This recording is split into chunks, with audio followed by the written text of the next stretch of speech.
ಪದ್ಮನಾಭನಗರನ ಪದ್ಮನಾಭನಗರ ಅನ್ಬೇಕಾಗತ್ತೆ, ಬನಶಂಕರಿ ಅನ್ಬೇಕಾಗತ್ತೆ, ಬಸವನಗುಡಿ ಅನ್ಬೇಕಾಗತ್ತೆ. ಧರ್ಮಸ್ಥಳನ ಧರ್ಮಸ್ಥಳ ಅಂದಿರ ಇನ್ನೇನಂತಾರೆ? ಪ್ರಶ್ನೆ ಕೇಳಿ. ಅಲ್ಲ ರೀ, ಈಗ ಅವರು ಒಳ್ಳೆ ಪ್ರಶ್ನೆ ಕೇಳಿದ್ರು. ಈಗ ಪದ್ಮನಾಭನಗರನ ಅಲ್ಲಿ ಯಾವನೋ ಒಬ್ಬ ಪಾಕಿಸ್ತಾನದವನ್ ಬಂದು ಸಿಕ್ಕಾಕೊಂಡ್ಬಿಟ್ಟಿದ್ರೆ ಏನು ಧರ್ಮಸ್ಥಳಕ್ಕೆ ಪದ್ಮನಾಭನಗರ ಕೆಟ್ಟ ಹೆಸರು ಬರ್ತತೆ. ಸಿಕ್ಕಾಕೊಂಡಾನೆ ಯಾವನಿದಾನೆ ಅವ್ರಿಗೆ ಬರೋದು ಯಾರು? ಅದಕ್ಕೆ ಬರೋಂಥದ್ದು ಆ ವ್ಯಕ್ತಿ ಹೆಸರು ಧರ್ಮಸ್ಥಳ, ಪದ್ಮನಾಭನಗರ, ಜಯನಗರ ಕರ್ನಾಟಕ ಅಲ್ಲ. ಯಾವನು ಮಾಡಿದನೋ ಅವನಿಗೆ ಬರೋದು, ಆ ಊರಿಗಲ್ಲ ಹೆಸರು ಬರೋದು. ಕಾಮನ್ ಸೆನ್ಸ್ ಇದ್ರೆ ಸಾಕು. ಅಶೋಕ್ ಸರ್, ನೀವು ಇವಾಗ ಧರ್ಮಸ್ಥಳದ ಬಗ್ಗೆ ಮಾತಾಡ್ತಾ ಇದ್ದೀರಾ, ದಯವಿಟ್ಟು ಧರ್ಮಸ್ಥಳದ ಬಗ್ಗೆ ಮಾತಾಡೋಣ. ಅದು ಶತ್ರು ದೇಶದ ಬಗ್ಗೆ ಏನೀಗ ಹೆಸರು ಫ್ಯಾಷನ್ ಆಗ್ಬಿಟ್ಟಿದ್ಯಾ ಬಿಜೆಪಿ ಅವ್ರಿಗೆ? ಬಿಜೆಪಿ ಅವ್ರಿಗೆ ಫ್ಯಾಷನ್ ಶತ್ರು ದೇಶ ಹೆಸರು ತಗೊಳ್ಳೋದು, ಮಸೀದಿ ಅಂತ ಹೇಳೋದು ಫ್ಯಾಷನ್. ಪಾಕಿಸ್ತಾನ ಪರವಾಗಿದ್ಯಾ ನೀನು? ಪಾಕಿಸ್ತಾನ ಪರವಾಗಿ ನಾವು ಶತ್ರು ದೇಶ ಅಂತ ಇದೀವಿ. ನೀವು ಪಾಕಿಸ್ತಾನ ಹೆಸರು ತಗೊಳ್ತಾ ಇರೋದು, ನಾವು ತಗೊಳ್ತಾ ಇಲ್ಲ. ಬೆಳಿಗ್ಗೆ ಬಿಜೆಪಿ ಅವ್ರು ತಗೊಳ್ಳೋದು. ಯಾವುದೇ ಕಾರಣಕ್ಕೆ ಶತ್ರು ದೇಶ ನಾವು ಶತ್ರು ದೇಶ ಅಂತೀವಿ, ನೀವು ಶತ್ರು ದೇಶ ಅನ್ನಿ. ಪಾಕಿಸ್ತಾನ ಹೆಸರು ತಗೊಂಡ್ಬೇಡಿ ದಯವಿಟ್ಟು. ಪಾಕಿಸ್ತಾನದವರೇನೋ ಬಂದು ಪಾಕಿಸ್ತಾನ ಹೆಸರು ತಗೊಳ್ಬೇಡಿ. ವಿಧಾನಸೌಧದಲ್ಲಿ ನಿಮ್ಮ ಯಾರೋ ರಾಜ್ಯಸಭಾ MP ಅವರು ಮೆರವಣಿಗೆ ಮಾಡಿದಾಗ ಪಾಕಿಸ್ತಾನ ಜಿಂದಾಬಾದ್ ಅಂದ್ರಲ್ಲ, ಕೇಳಿಸ್ಕೊಳ್ಳಿ.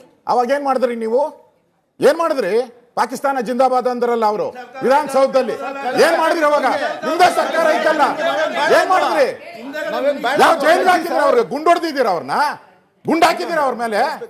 ಈ ಭದ್ರಾವತಿಯಲ್ಲಿ ಪಾಕಿಸ್ತಾನ ಜಿಂದಾಬಾದ್ ಅಂತ ಗುಂಡು ಹಾಕಿದ್ರ ಅವ್ರ ಮೇಲೆ ಸರ್ಕಾರ ಹಾಕಿದ್ರ? ಪಾಕಿಸ್ತಾನದ ಹೆಸರು ಬೇಜಾರಾಗ್ತೈತಂತೆ. ಯಾಕೆ ನಮ್ಮ ಬಂದು ಇಲ್ಲಿ ಹಿಂದೂಗಳ ಹೆಸರು ಹೇಳಿ ಅಲ್ಲಿ ಗುಂಡಾರ್ಸ್ಬಿಟ್ಟು ಹೋದ್ರಲ್ಲ ಕಾಶ್ಮೀರದಲ್ಲಿ, ನೀನು ಹಿಂದೂನಾ ಅಂತೇಳಿ ಗುಂಡಾರ್ಸೋದ್ರಲ್ಲ, ಸಂತೋಷ ಆಯ್ತಾ? ಅವ್ರಿಗೆ ಪಾಕಿಸ್ತಾನದವ್ರಿಗೆ ಸನ್ಮಾನ ಮಾಡ್ಬೇಕಾ? ನಾವು ಸನ್ಮಾನ ಮಾಡ್ಬೇಕಾ ಪಾಕಿಸ್ತಾನದವ್ರಿಗೆ? ಅಶೋಕ್ ಸರ್ ನಮಸ್ಕಾರ. ಸರಿ ಹೇಳ್ತೀನಿ, 1000 ಸರಿ ಹೇಳ್ತೀನಿ, ಪಾಕಿಸ್ತಾನ ದೇಶ ದ್ರೋಹಿ ಪಾಕಿಸ್ತಾನ. ಅದು ನಮ್ಮ ದೇಶದ ಜನರುಗಳನ್ನ ಲೂಟಿ ಮಾಡುವಂತ ಪಾಕಿಸ್ತಾನ. ಅವ್ರ ಬಗ್ಗೆ ನೀವು ಪ್ರೀತಿ ತೋರ್ಸೋದಾದ್ರೆ ನಿಮ್ಗೆಲ್ಲೋ ಒಂದು ಅವ್ರ ಕಡೆ ಬಹಳ ಸಿಂಪತಿ ಇದ್ದಂಗೆ ಕಾಣಿಸುತ್ತೆ. ಸರ್ ಈಗ ನಾನು ಮಾಧ್ಯಮಗಳಲ್ಲಿ ನೋಡ್ತಾ ಇದ್ದೀನಿ ಸರ್, ಈ SIT ರಚನೆ ಮಾಡಿದ್ದಾರೆ. SIT ರಚನೆ ಮಾಡಿ ಅನೇಕ ಆರೋಪಿಗಳು ಯಾರು ಯೂಟ್ಯೂಬ್ನವ್ರು ಆಗಿರ್ಬೋದು, ಮಟ್ಟಣ್ಣನವ್ರು ಆಗಿರ್ಬೋದು, ತಿಮ್ರೋಡಿ ಆಗಿರ್ಬೋದು, ಯಾರೇ SIT ತನಿಖೆಯಿಂದ ಆಚೆ ಬರೋವಾಗ ಅವ್ರಿಗೊಂದು ಪ್ರಶ್ನೆ ಕೇಳ್ತಾರೆ ಮಾಧ್ಯಮದವರು, ನಿಮಗೆ SIT ತನಿಖೆಯಿಂದ ತೃಪ್ತಿ ಆಗಿದೆಯಾ ಅಂತ. ಸರ್ ನನಗೆ ಸಂದೇಹ ಏನು ಅಂದರೆ ಅವರೆಲ್ಲ ಖುಷಿಯಾಗಿ ನಕ್ಕೊಂಡ್ಬರ್ತಾ ಇದ್ದಾರೆ, ತೃಪ್ತಿ ಆಗಿದೆ ಅಂತ. ಯಾರು ತೃಪ್ತಿ ಆಗಿದೆ ಸರ್? ಆರೋಪಿಗಳು ತೃಪ್ತಿ ಆಗಿದೆಯೋ ಅಥವಾ ನ್ಯಾಯಕ್ಕೆ ತೃಪ್ತಿ ಆಗಿದೆಯೋ? ಇದ್ರ ಬಗ್ಗೆ ನಿಮ್ಮ ಅಭಿಪ್ರಾಯ ಸರ್? ನಿಮ್ ತೃಪ್ತಿ ಆಗಿದೆ ಹೇಳಿ ಸರ್. ನನಗಂತೂ ತೃಪ್ತಿ ಇಲ್ಲ ಸರ್. ಅಂದ್ರೆ ನಿಮ್ ಪ್ರಕಾರ SIT ತನಿಖೆ ಬಗ್ಗೆನೂ ನಿಮ್ಗೆ ಅನುಮಾನ ಇದೆಯಾ? ಹೌದು, ಇಷ್ಟು ದಿವಸ ಆದ್ರೂ ಇನ್ನೂ ಪೂರ್ತಿ ಆಗಿಲ್ಲ. ಹೆಚ್ಚು ಕಮ್ಮಿ 1.5 ತಿಂಗಳಾಯ್ತು, ಇನ್ನೂ SIT ತನಿಖೆ ಆಚೆ ಬಂದಿಲ್ಲ.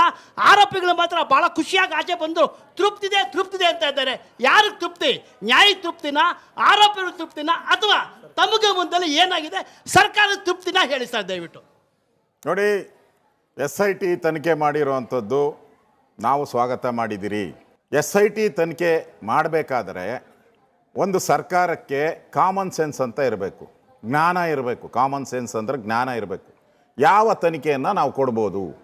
ಈಗ ಗೃಹ ಸಚಿವರಿಗಿರ್ಬೋದು, ಹೋಮ್ ಮಿನಿಸ್ಟ್ರಿಗೆ ಪ್ರತಿದಿನ 1000 ಬರ್ತೈತೆ. CBI ಕೊಡಿ, ED ಕೊಡಿ, SIT ಮಾಡಿ ಅಂತ ಎಲ್ಲ ಕೊಡ್ತೀರಾ? ನಾವು ಕೊಡಲ್ಲ. ಯಾಕಂದರೆ ಅದು ಸತ್ಯಾಸತ್ಯತೆ.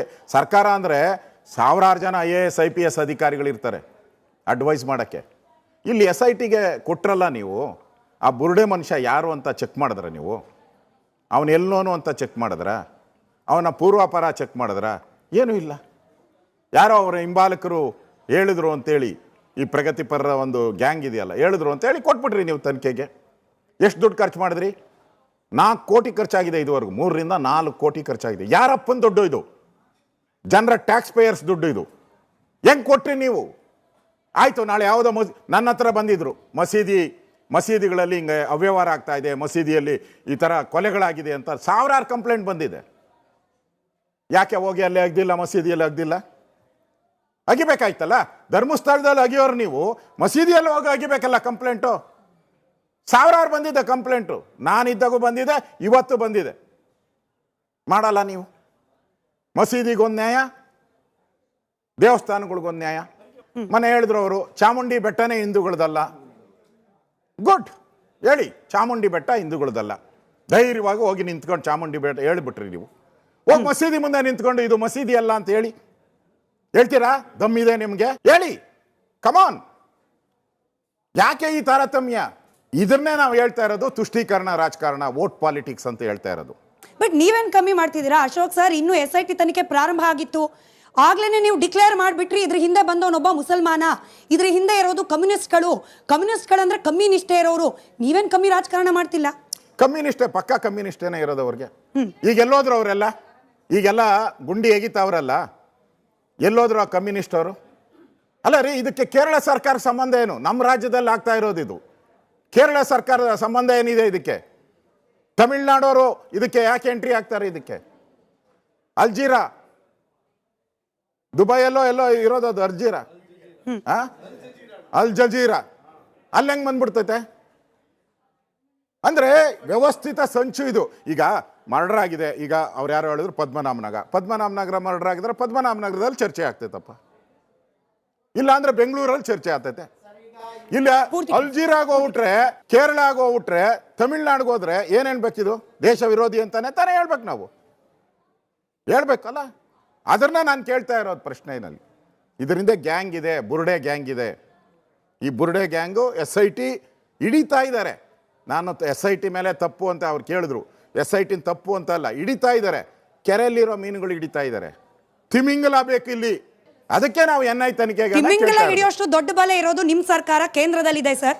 NIA ತನಿಖೆ ಆಗ್ಬೇಕು ಅಂತ ಹೇಳಿ ಮಠಾಧೀಶರು ಹೋಗಿ ಮನವಿ ಮಾಡಿದ್ರು, ಕೋಟಾ ಶ್ರೀನಿವಾಸ್ ಪೂಜಾರಿ ಅವರು ಪತ್ರ ಬರೆದ್ರು. ಯಾಕೆ ರೆಸ್ಪಾಂಡ್ ಮಾಡ್ತಿಲ್ಲ? ಕೇಂದ್ರದಲ್ಲಿರುವ BJP ಸರ್ಕಾರಕ್ಕೆ ಇನ್ನೂ ಇಲ್ಲಿ ಆಗ್ತಾ ಇರುವ ವಿಚಾರದ ಬಗ್ಗೆ ಸೀರಿಯಸ್ನೆಸ್ ಅರಿವಾಗಿಲ್ವಾ, ಅಥವಾ ಅರಿವು ಮಾಡೋ ಪ್ರಯತ್ನ ರಾಜ್ಯದ BJPಗರು ಮಾಡಲಿಲ್ವಾ ಅಂತ ಹೇಳಿ?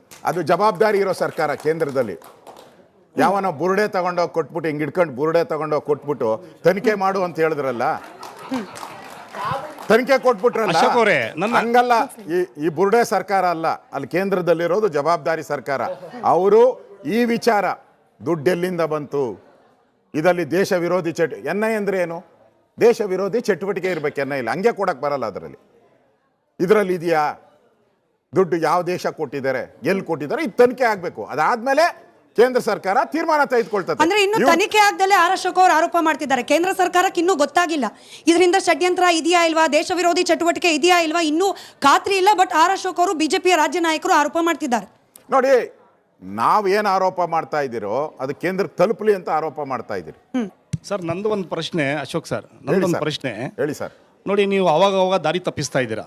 ಏನು ದಾರಿ ತಪ್ಪಿಸ್ತಾ ಇದ್ದೀರಾ ಅಂದರೆ, ಮಜೀದಿಯಲ್ಲಿ ಅಲ್ಲಿ ಏನು ಅದು ಅಲ್ಲಿದ್ದಿತ್ತು, ಆ ಮಜೀದಲ್ಲಿ ಗುಂಡಿಯಲ್ಲಿ ಇದ್ದಿತ್ತು ಅಂತ ಹೇಳ್ತಾ ಇದ್ದೀರಾ. ಅದ್ರ ಬಗ್ಗೆ ನೀವು